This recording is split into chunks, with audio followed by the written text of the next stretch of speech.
ایک اللہ والے تھے، ان کے پاس ایک بندہ گیا، کہنے لگا حضرت پریشان بہت ہوں، اور پریشانیاں بھی اتنی بیان کی کہ انسان سنے اور غم زدہ ہو جائے یا خود رونے لگ جائے۔ تو انہوں نے فرمایا اگر تیری پریشانی اتنی زیادہ ہے تو ایسا کر، 40 پردیسی مسافر جمع کر اور ان کو بٹھا کے دعا کرا، اور وہ گڑ گڑا کے دعا مانگے۔ جب گڑ گڑا کے دعا مانگے تو اللہ تیری پریشانی دور کر دے گا۔ 40 پردیسی مسافر جمع کر اور وہ گڑ گڑا کے دعا مانگے، لیکن ایک شرط ہے، شرط یہ ہے ہوں مخلص، جو اللہ کے لیے ہوں، نہ مال نہ چیزیں نہ پیسے نہ جیب گرم، کچھ بھی نہیں، مخلص ہوں۔ آپ 40 پردیسی مسافر اڈے سے اسٹیشن سے جمع کر لیں گے منت کر کے، لیکن کیسے یقین ہے کہ یہ مخلص ہیں یا نہیں ہیں؟ اور تسبیح خانے میں کون پردیسی ہاتھ کھڑا کرے؟ کئی 40 ہیں تو کئی 40 ہیں، یہ تو کئی 40 ہیں۔ یہ لاہور والوں کے ہر ہفتے کے مفت لگے ہوئے ہیں۔ یہ پردیسیوں کو دعا کریں، پردیسیوں کو دعا کریں، یہ پردیسی آ کے مجھے بھی آپ کو بھی دعاؤں کی برکتیں، آمین کی برکتیں اور دعاؤں پہ قبولیت کی مہریں لگوا جاتے ہیں۔ یہ پردیسی، میں 40 پردیسی جمع کر اور ہوں مخلص، پردیسی کے ساتھ اللہ کی مدد، پردیسی کے ساتھ اللہ کی رحمت، اور پردیسی کی دعا قبول، اور پردیسی کی دعا پہ فرشتوں کی آمین، اور پردیسی کی لفظوں پہ اللہ کی درگزر، اللہ کا درگزر۔ اور میں کہ 40 جمع کر پردیسی اور ان کو بٹھا پر ہوں مخلص۔ آپ سوچیں آج ہم بیٹھ کے 40,000 دفعہ سورۃ قل ھو اللہ پڑھیں گے اپنی مرادوں کے لیے، اپنی منت کے لیے، اپنی مشکلوں کے لیے، بے اولادیوں کی اولاد کے لیے، بے گھروں کے گھر کے لیے، بے دروں کے در کے لیے، بے سہاروں کے سہارے کے لیے، مریضوں کی شفا یابی کے لیے، جن کی جھولیاں ہری نہیں ان کو ہرا بھرا کرنے کے لیے،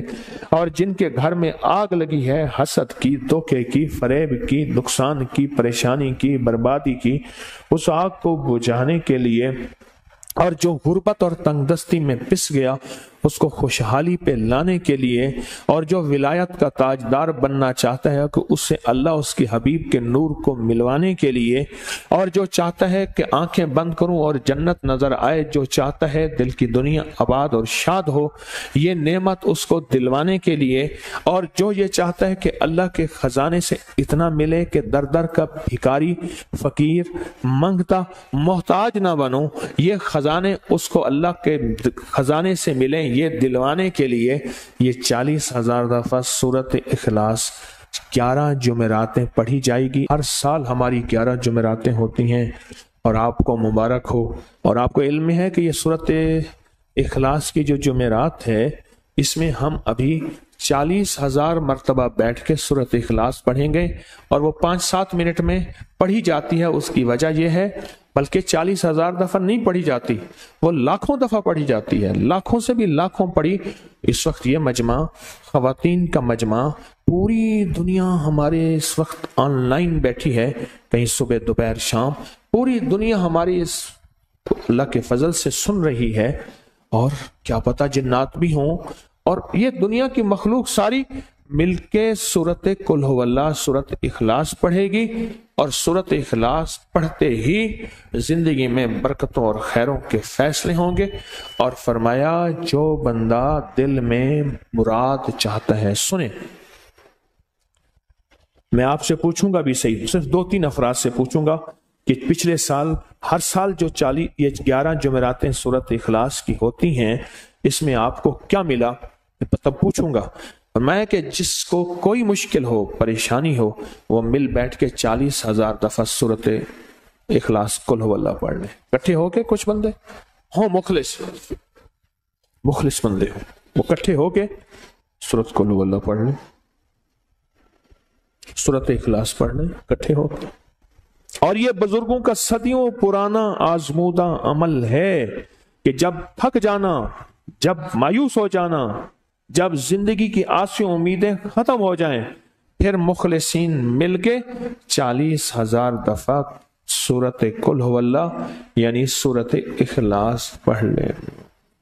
اب یہ 40,000 دفعہ بیٹھ کے سورت اخلاص قل هو اللہ پڑھیں گے۔ کسی کے پاس گھر نہیں، اللہ مجھے گھر دے دے، اولاد نہیں، اللہ اولاد دے دے۔ آج ہم 40,000 دفعہ سورہ اخلاص پڑھیں گے نا، اس میں سب سے ٹاپ پہ جو چیز رکھیں گے نا، سب سے ٹاپ پہ چیز یہ رکھیں گے، اللہ میرے دل کو اپنی معرفت کے لیے قبول کر اور بے اولادوں کو اولاد دے دے۔ بے اولادوں کی اولاد خاص طور پہ مانگنی ہے، آج بہت مانگنی ہے۔ یاد رکھنا میری بات کو ذرا غور سے سننا اور یاد رکھنا، غور سے سننا، یاد رکھنا۔ جو دوسروں کی اولاد تڑپ سے مانگے گا اپنی اولاد کے ہوتے ہوئے، اللہ اس کی نسلوں میں بے اولادیاں نہیں دے گا، نہیں دے گا۔ کوئی پتہ نہیں، 7 بیٹے تھے، 7 بیٹیاں تھیں، 14 بہن بھائی تھے، 11 بہن بھائی تھے، اگلی نسل کے اندر ایک بیٹی کو ترستے ہیں، نہیں ہے، کوئی خبر نہیں۔ جو دوسرے کی خیر مانگے گا،